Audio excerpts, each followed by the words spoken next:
मुझे तो लगता है कि आइंदा 10 साल तक पीटीआई की हुकूमत रही, क्योंकि मुतबादिल कोई नहीं है। उसकी वजह मैं आपको बताऊं। देखिए, इमरान खान से लोग एक्सपेक्ट तो कर रहे हैं, लेकिन आपने कहा बिजली सस्ती नहीं होती है। जब हम आए तो 1250 अरब बिजली का खसारा था। 1250 अरब रुपए आपने पहले पेमेंट करनी थी, उसके बाद आपने बिजली को सस्ता करना था। तो आपका ख़जाना तो खाली था, आपके ऊपर 30,000 अरब का कर्जा था। यानी कहने में ये चीज़ें बड़ी आसान है, लेकिन आपको कोई घर हवाला कर दे कि बड़ा खूबसूरत घर है जी, ये आपका हो गया, लेकिन इस पर 30,000 अरब का कर्जा है, इसका जो बिजली है इसका आपने 1250 अरब रुपये जमा कराने हैं, इसका जो गैस है इसको 150 अरब जमा एक 150 अरब आपने जमा कराने हैं। तो आप घर तो बड़ा खूबसूरत है, आपको दिए, आप सब कहेंगे जी मैंने कितना ज़बरदस्त घर बना के दिया आपको, लेकिन उसको चलाना कैसे है? आपने पहले कर्जा उतारना है, फिर वो बिल जमा करने, बिल नहीं जमा करेंगे तो आप मज़ीद डिफ़ॉल्ट करेंगे। तो देखिए, जो पाकिस्तान मिला है ना इमरान खान को, ये तो जानबूझकर लोगों ने करके ऐसे दिया है। आप मुझे बताएं कि मुशर्रफ के दौर तक 6,000 अरब का कर्जा था, बाकी 10 सालों में 24,000 अरब का कर्जा कैसे चढ़ा? उसमें 5 साल हुकूमत पीपल्स पार्टी की रही, 5 साल नवाज शरीफ की रही। तो ये लोग क्वेश्चन नहीं करते हैं कि 24,000 अरब गए कहाँ पे। चलो कर्जा तो आपने ले लिया, कर्जा तो हम भी ले रहे हैं, लेकिन आपने लगाया कहाँ ये तो बता देना। हम यही पूछ रहे हैं, वो कहते हैं जी एक इंतकामी कार्रवाई हो रही है, ये जी नेब इस्तेमाल हो रहा है। लोगों पे आपने कर्जा चढ़ा दिया पाकिस्तान के ऊपर, आपने बिजली को भी ठीक नहीं किया। आप इस वक्त बिजली ठीक कर ही नहीं सकते हैं जल्दी से, इसलिए कि आपका बिजली जो है, आपने डैम जो है वो एक दिन में नहीं बनता है कि इमरान खान जो है 1 साल या 2 साल में डैम बना दे। ये भी नहीं हो सकता है कि आप हाइडल पावर सिस्टम शुरू करें, आप कहेंगे हाइडल जनरेशन जो है वो फ़ौरन शुरू करें, उसमें भी 3 साल लगते हैं। तो वो जो आप ले दे, आपके पास क्या रहेगी? आपने इन्वेस्टमेंट की है पूरे पिछले 10 सालों से IPPs के ऊपर। IPPs से आपने मायदे कर लिए हैं कि जी हमें 16 रुपये पर यूनिट हम आपसे लेंगे या 17 रुपये यूनिट लेंगे। जब आप 17 रुपये यूनिट खुद ख़रीदते हैं IPPs से, तो आप अपने इंडस्ट्री को क्या देंगे? इंडस्ट्री को आप 18 और 20 रुपये पे ही देंगे। तो 20 रुपये अगर एक इंडस्ट्री पर यूनिट ख़रीदे बिजली का, वो खाक आपको किसी और से कम्पीट कर सकती है, दूसरे ममालिक से? हो ही नहीं सकते। आपका गैस महंगा है। ये चीज़ें वो हैं जो इमरान खान ने नहीं किए हैं, ये मायदे इमरान खान ने नहीं किए हैं, ये इंटरनेशनल लाज हैं। इंटरनेशनल लाज आप तोड़ भी नहीं सकते हैं। अगर इमरान खान का बस चले ना तो आज ही सारे IPPs को छुट्टी कर दे, IPPs को, लेकिन इंटरनेशनल लाज हैं। तो ये जो तबाही मचाई है, ये इमरान खान ने नहीं किए है, ये उन लोगों ने किए जो मायदे करके अपने कमीशनें वसूल करके चले गए और मुल्क को इस तरह छोड़ दिया। अब रह क्या गया हमारे पास? अब इमरान खान ने उनको कहा है कि भाई आप बिजली सस्ती करें, नहीं करते हैं तो अपने जो भी आपने मशीनरी लगाई है वो उठा कर ले जाए। अब ऐसे ऐसे स्कैंडल आ रहे हैं, आप यकीन करें, क्योंकि माफियाज हैं, चीनी माफिया, आटा माफिया। अब आप देखें ये जो पेट्रोल, अब ज़िंदगी में इतना सस्ता पेट्रोल कभी मिला है जिस तरह आज कीमत गिरी है। क्यों नहीं मिल रहा है लोगों को? क्योंकि माफिया है इस मुल्क के अंदर। क्योंकि जो 70 साल की जो हुकूमतें चली है ना, इसमें कुछ ख़ानदान इतने पावरफुल हो गए हैं कि उनको कंट्रोल करते करते आपके पास टाइम लगेगा। ये इतना पावरफुल माफिया है कि आपको एकदम पहिया जाम करके दिखाएगा। लेकिन इमरान खान ने सबको चैलेंज किया है। ऐसा नहीं है कि वो एक के आगे खड़ा है, उसने सबको चैलेंज कर दिया। और जो चीनी का इशू, लोग समझ रहे हैं कि चीनी का जो इशू है ख़त्म हो गया। उसने कल प्रेस कॉन्फ्रेंस की है कि इसको मैं कभी ख़त्म नहीं होने दूंगा, इस इशू को मैं सही करके छोड़ूंगा। और जितने लोगों को बाकायदा वो बन रहा है, उसकी फ्रांसिक हो रही है और उनको सजाएं होगी। जिन लोगों ने भागना था उनको भी वापस लाना है इंशाल्लाह ताला। बताऊँ, पूरी दुनिया के अंदर स्टील मिल फ़ायदे में चल रहा है। जितने नवाज शरीफ की स्टील मिलें हैं सारे फ़ायदे में चल रही हैं। एक वाहिद स्टील मिल है जो सरकार की है, वो नुकसान में हो रहा है। क्यों? वजह क्या है? PIA क्यों खसारे में? रेलवे क्यों खसारे में?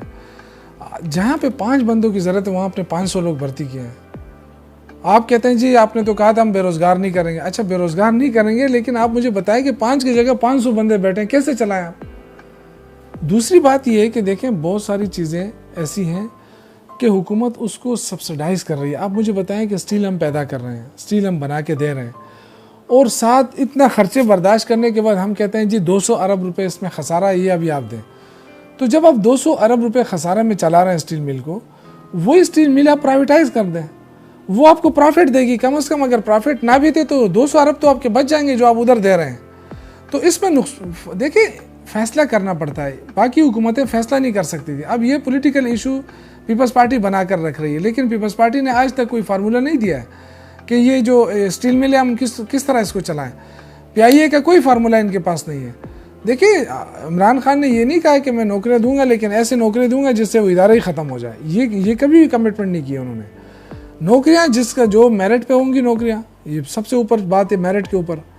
मेरिट पे जहाँ जहाँ नौकरी मिलेगी आपको मिलेंगी, लेकिन ये हरगिज़ नहीं हो सकता कि एक जगह जहाँ 5 बंदे वहाँ 500 खपाएं, आप कहीं इदारा चला के दिखाएं, ऐसा नहीं हो सकता। सबसे अहम खुशखबरी आपकी है कि वो आज से चल गया है, उसमें टेस्ट रनिंग शुरू हो गई है और इंशाअल्लाह ताला अगले महीने से हम उसको फुली खोल रहे हैं।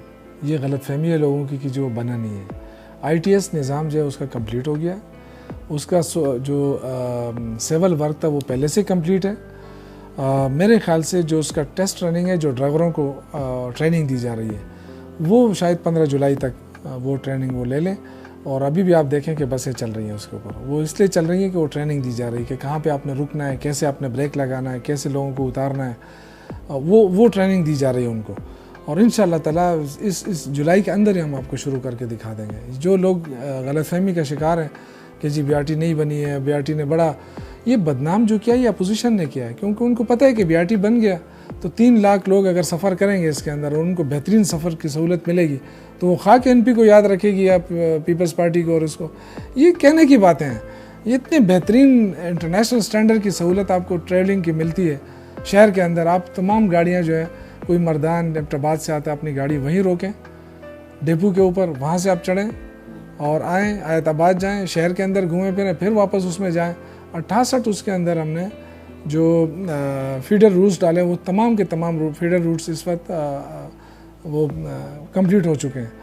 तो इंशाअल्लाह ये खुशखबरी मैं आपको दे रहा हूँ, और ये पहली खुशखबरी है जो मैं दे रहा हूँ किसी मीडिया को, कि ये इंशाअल्लाह ताला जुलाई तक ये रनिंग कंडीशन में हो जाएगी इंशाअल्लाह। ये जो जंगला बस की आपने बात की, देखें ये खुशकिस्मती या बदकिस्मती जो भी आप कहें, अगर आप सेंट्रल एशिया को खोलना चाहते हैं तो सेंट्रल एशिया में आपके पास ये एक ही रूट है, आपके पास दूसरा रूट नहीं है। आपने रिंग रोड बनाया, रिंग रोड हमसे पहले ही फुल हो गया, अब उसकी अहमियत ख़त्म हो गई, अब एक दूसरा रिंग रोड बनाना पड़ेगा। लेकिन अगर ये तो एक वो होता है इंसान की कि जी सेंट्रल एशिया खुलेगा तो ये एक मार्केट बनेगी, हब बनेगा तिजारत का, और ये पेशावर उसका मेन हब है। दूसरा ये कि एशियन डेवलपमेंट बैंक ने एक सर्वे किया था, वो सर्वे जो है वो उन्होंने प्रोविंशियल गवर्नमेंट को ला के दी कि अगर आपने ये कोई नई स्कीम नहीं दी जिस पे आप एक मुतबादिल लोगों को शिफ्ट कर सकें, तो 5-10 साल बाद पेशावर जाम हो जाएगा।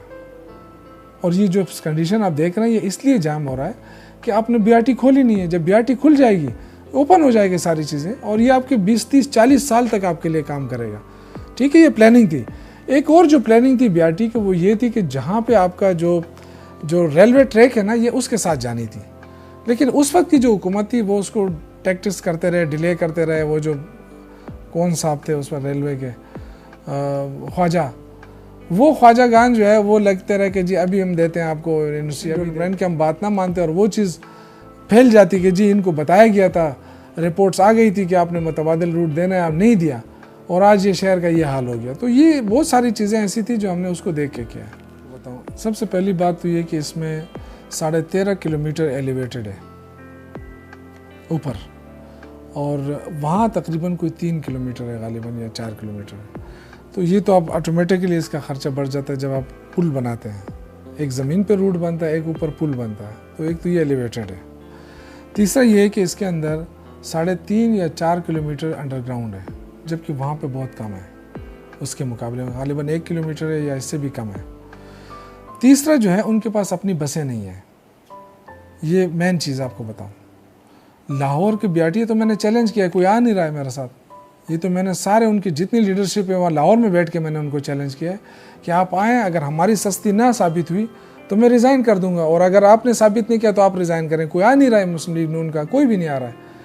तो आप देखें कि हमारे पास जो है ना 220 हमने बसें ख़रीदी हैं, अपने पैसों पे ख़रीदी है। वहाँ पे अभी भी जो है ना, आपको पता है कि रेंट बसेज हैं, रेंटेड बसें हैं, उनके पास बसें नहीं हैं अपनी। उनके पास अपने डेपोज नहीं है, हमने अपने डेपोज बनाए। हमने कमर्शियल प्लाजे बनाए, उसमें कोई कमर्शियल प्लाजा नहीं है। तो ये कोई बीआरटी के ऊपर तो नहीं लगा है सारा के बीआरटी टू बीआरटी चले जाएं तो ये उससे सस्ती है। लेकिन अगर आप कहें कि जी हमारी अपनी बसें, उनकी अपनी बसें नहीं है, अगर आप ये भी कहें कि जी आपने ज़्यादती की है, तो ये तो फिर मैं इसका तो मेरे पास कोई जवाब नहीं है। फिर ये लेटेस्ट तरीन बीआरटी है, ये जो है ना ये 3rd जनरेशन बीआरटी है। वो जो है ना वो इब्तदाई होती, उसके अंदर कोई साइकिल ट्रैक नहीं है, उसके अंदर कोई माजूरों का ट्रैक नहीं है, इसके अंदर सारी चीज़ें डाली गई हैं। तो ये ऐसा नहीं है कि मतलब ये सिर्फ हमारे खिलाफ सिर्फ मीडिया प्रोपेगेंडा हुआ है। वरना मैं चैलेंज करता हूँ, आज भी आ जाए मेरे साथ कोई बैठ तो जाए ना कि भाई ये आपने कितने में बनाया, मैं उनको बताऊँ कि हमने कितने में बनाई है। ये तो वैसे ही एक प्रोपेगेंडा हो जाता है। आप देखें 68 किलोमीटर हमने फीडर रूट्स डाले हैं, कह दीजिए इसका वो बढ़ गया है, लागत बढ़ गई, ये फीडर रूट्स पहले नहीं थे। तो 68 किलोमीटर भी तो कोई चीज़ है, उस पर पैसा नहीं लगेगा। अगर हमने बना दिया है तो इसलिए बना दिया है कि अगर हम बाद में इसको छोड़ देते और ये बीआरटी बन जाती और फिर उसको डिज़ाइन करते तो उस पर फिर अरबों रुपए से भी ज़्यादा खर्चा आता। उस वक्त उसमें हमने मॉडिफिकेशन की, उस वक्त क्योंकि बनी नहीं थी, उस वक्त मॉडिफिकेशन हो गई, उसमें एडजस्ट कर दिया हमने। लोगों ने कहा जी इसकी तो लागत बढ़ गई, तो भाई लागत तो बढ़ेगी, 68 किलोमीटर जो ऐड कर दिया हमने। फिर इसके अलावा 2.5 किलोमीटर हमने हयाताबाद से कारखानों मार्केट तक ऐड कर दिया, तो लागत कैसे नहीं बढ़ेगी? मतलब कोई आके मुझे बताए कि जी हाँ ये हो सकता है कि हम नवाज शरीफ साहब से पूछते हैं कि ये आपका एसेट है, ये कहाँ से आया, वो कहते हैं जी मुझे नहीं पता है। हम तो बता सकते हैं कि ये पैसा कहाँ लगा है। शहबाज शरीफ उसका गारंटर है, गारंटर को हमने रोका हुआ है। बाकी देखें उस वक्त जो बात चल रही थी, उस वक्त जो प्लेटलेट्स से कभी ऊपर कभी नीचे, कभी ऊपर कभी नीचे, तो अगर खुदा न ख्वास्ता उसको कुछ हो जाता तो सारे लोग कहते हैं कि जी सियासत में इमरान खान ने बड़ी ज़्यादती की। ये इमरान खान को भी पता था, लेकिन वो अपने ऊपर क्यों लेता? क्योंकि ये लोग जो है ना, ये तो जेल काटने वाले लोग नहीं है ना, ये तो सोने के चमचा लेके पैदा हुए हैं ना, ये तो नहीं इस तरह तकलीफ़ें बर्दाश्त कर सकते। आप देखें मरियम बीबी अभी अपने घर में बैठी हुई है ना, लेकिन वो कहती है मैं कैद में हूँ। भाई जो मरात उसको घर के अंदर मिल रहे हैं, वो मरात तो मेरे ख्याल से किसी माल में भी नहीं होंगे, लेकिन वो उसको भी कैद कर रही है। तो ये तो इन लोगों का मसला है। देखें अगर आज सबको पता चल गया ना कि ये लीडर है जो इस तकलीफ़ के वक्त में भी अपने वतन नहीं आ सकता, अपने लोगों के काम नहीं आ सकता, वो बाहर जाके रेस्टोरेंट में फिरता है, खाने खाता है, हवाएं खाता है, फिरता है, जी वॉक हो रही है, फलां हो रहा है, और यहाँ पे उसके एकदम प्लेटलेट्स गिर जाती थी, वहाँ पे कोई प्लेटलेट्स में फ़र्क नहीं आ रहा है उसका। कोई बताए तो सही ना यार, वहाँ पे कौन सा ऐसा डॉक्टर था जिसने ऐसी कोई चीज़ दी उसको कि उसके प्लेटलेट्स हिल ही नहीं रहे जगह से, ऐसे परमानेंट हो गए। तो ये कोई फार्मूला इधर भी बता देता कि तिब की दुनिया में एक नया वो आ जाए। देखिए इन लोगों ने पाकिस्तान को कमज़ोर करके रखा। आप कहते हैं इमरान खान ने उसके नाम पे सियासत की, क्यों ना करते? ये लोग वो थे जिन्होंने अपने आप को मजबूत किया था। ये लोग कहते थे हम लोगों को अपने पीछे लगाते थे कि जी हम पे कोई हाथ नहीं डाल सकता। तो अगर आप नवाज शरीफ पे हाथ ना डालते, जरदारी पे हाथ, तो पाकिस्तान तो इन्होंने लूटा है ना, और किसने लूटा है? अब देखें, बड़ी सिंपल सी बात है। इमरान खान पे क्वेश्चन हुआ, उसने सैकड़ों अपने जो कागजात ला के दिखा दिए कि जी ये मेरे कागजात हैं, मैंने कहाँ पैसा कमाया, इस काउंटी से कमाया, उस काउंटी से कमाया, फिर मैं लेकर यहाँ आया। जितने उसके पास डॉक्यूमेंट्स उसने प्रोवाइड कर दिए। तो इनके पास एक कतरी ख़त के अलावा कुछ है? बता देना भाई। यही मरियम बीबी थी ना जो कह रही थी कि ये लोग हमारे पीछे वैसे ही पड़े, हमारी तो यहाँ जायदाद नहीं है, तो वहाँ बाहर मुल्कों में हमारी जायदाद कहाँ से आ गई? फिर ये अचानक जायदाद कहाँ से आ गई? बता देना। ये लीडर तो झूठ नहीं बोलता है ना। तो ये जब पहले कहती थी कि हमारे कोई जायदाद नहीं है, तो अब कैसे कह रही कि हमारी जायदाद है? तो ये जो लोगों को ये समझते थे कि शायद इमरान खान जो है इक़्तिदार में आने के लिए कर रहा था, वो हो गया, अब हमें नहीं छेड़ेगा, ऐसा नहीं है। इमरान खान का मिशन ही ये था कि जिन्होंने करप्शन की उनको सामने लेकर आए। देखें, मैंने आपसे कहा कि ये बात हम सबको पता था कि ये ड्रामा कर रहा है, लेकिन देखें मैंने आपसे कहा ना कि अगर खुदा न ख्वास्ता हार्ट फेलियर हो जाता, कुछ हो जाता, वैसे ही मर जाता, तो अल्लाह ना करे, अल्लाह उनको ज़िंदगी दे, लेकिन फिर ये इल्ज़ाम आता है इमरान खान के ऊपर कि देखिए इन्होंने सियासत के अंदर इंतकाम की कोई कार्रवाई की। ये सब जस्ट वो था कि लोगों को पता तो चले ना कि ये किस किस्म के लीडर हैं जो कहते हैं हमने तो अपनी कौम के लिए कुर्बानियाँ देनी है ना। तो ज़रा नज़र भी आ जाए ना कौन सी कुर्बानी दी है इन्होंने मुल्क को लूटने के अलावा तो कुछ नहीं किया है। आवाम को क्या दिया है? आज ये बैठ के वहाँ बैठ के शहबाज शरीफ कहता है कि जी ये तो गंदम को कंट्रोल नहीं कर सकता है, देखो खैबर पख्तूनख्वा में गंदम नहीं है। तो खैबर पख्तूनख्वा में आपके दौर में भी लोगों ने चोकर खाए जब आप सीएम थे, आपने भी ये तो पंजाब का काम है कि वो फ़ौरन गंदम बंद कर देता है, और ये आइन की खिलाफ वर्जी है, चाहे हमारी हुकूमत ही क्यों ना हो। वहाँ पे हमने तो उसको कहा था कि हम ये चीज़ नहीं मानेंगे, अगर आप दोबारा लगाएंगे हम कोर्ट जाएंगे। हमें अपने सूबे की परवाह है, अपने मुल्क की परवाह है, लेकिन आपका मुल्क का कानून कहता है कि कोई सूबा दूसरे सूबे पे आप तिजारत पे पाबंदी नहीं लगा सकता। ये नहीं हो सकता है कि आप कहें कि जी पंजाब जो है वो गंदम में खुद कफील है तो उसकी अपनी मर्जी है जो करे, इस तरह नहीं हो सकता। ये हम सारे एक ही मुल्क में, यहाँ तो हमारी बिजली भी फिर हमारे पास है, गैस भी हमारे पास है, फिर कल बलूचिस्तान कहेगा जी मेरा गैस है हम किसी को नहीं देंगे, इस तरह नहीं हो सकता। ये अनारकी नहीं, ये फेडरेशन है और फेडरेशन को लेकर चलना पड़ता है। आपको पता है कि अदालतें आज़ाद हैं। इस वक्त जो जस्टिस फाइज ईसा का केस आप देख लें, अब ये तो मैं नहीं कह सकता कि अदालतों पे भी हमारा कोई ज़ोर चलता है, या अगर आप देखें तो नवाज शरीफ को जाने की या जो भी चीज़ें होती हैं अदालत ने पहले उनको वहाँ से बेल दी थी, हमने नहीं दी थी। अदालतें बेल देती हैं, ठीक है, हम अदालतों के फैसले को मानते हैं। चाहे वो शहबाज शरीफ के, अब नैब ने उस पर केस किया, नैब उसको गिरफ्तार करना चाहे, अदालत ने कहा नहीं करो, नहीं हो। अब वो टाइम तो पूरा हो गया, बीच में कोरोना आ गया, तो कुछ लोग कोरोना की आड़ में छुप रहे हैं, कुछ लोग, तो अब देखें कब तक छुपेंगे।